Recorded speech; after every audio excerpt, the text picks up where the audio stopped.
Officer, I'm sorry. I know I was speeding. First name? Frida. Last name? Go, ma'am. You're free to go, ma'am. Thank you so much. Have a great Wait, day. what? Don't we all wish it was that easy? You know how you know your man is mad at you when he uses your first name? The guy I'm dating, we're going to call him Mr. Nonchalant because he just is so, he's right here, right? Never too excited, never not too excited, doesn't yell, doesn't argue, none of that. So he texted me today, a little irritated, talking about Mason, comma. That's how he started the text. Okay, spicy, not Mason. And I'm like, are you a little bit irritated? Are those feelings that I'm seeing? Are those emotions? Do I bring it out of you? Do you want to get married? Why do people elect to date or see nonchalant people?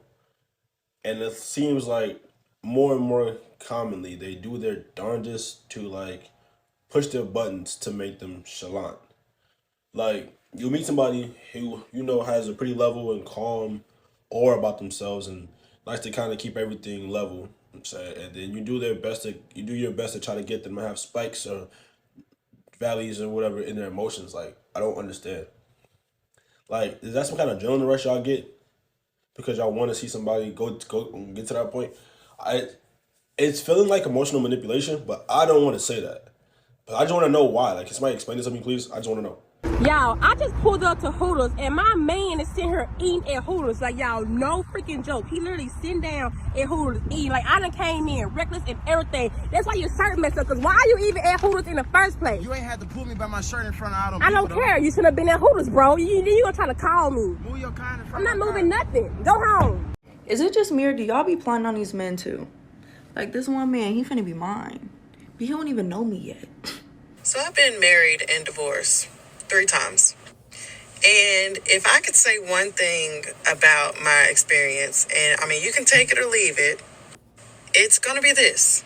Make sure that whoever you are dealing with, okay, whether it's, somebody you're dating, long term, short term, your boyfriend, your girlfriend, or whatever, make sure that wherever they are at that moment, and by that moment, I mean, if they don't lose any weight, if they don't get a better job, if they don't fix, the childhood trauma, if they got a cat and you don't like cats, wherever they are at that moment, if you cannot deal with that, if you're thinking about, oh, well, if they change this and they change that and, over time, then we'll grow to be, if they don't change a thing, is that somebody that you want to commit yourself to? See, what a lot of us, women especially, what we do is we connect ourselves to the potential that we feel a person has. And that potential doesn't always pan out. Sometimes we see something in somebody else that they don't necessarily get to realize or that they even see in themselves. But you gotta understand that you have to love people where they are.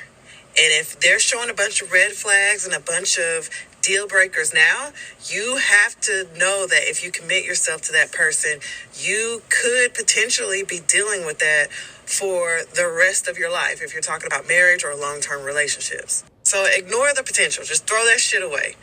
Go ahead and take a look at where that person is right now. If that's somebody that you can see yourself with long-term until you leave this planet, then you commit to that person. But do not commit to somebody's potential because that's not something that exists. Even though she's speaking a lot of facts, 3 times, dang, that's a lot of times. And usually I don't listen to people who've been married and divorced, married and divorced, married and divorced, married and divorced.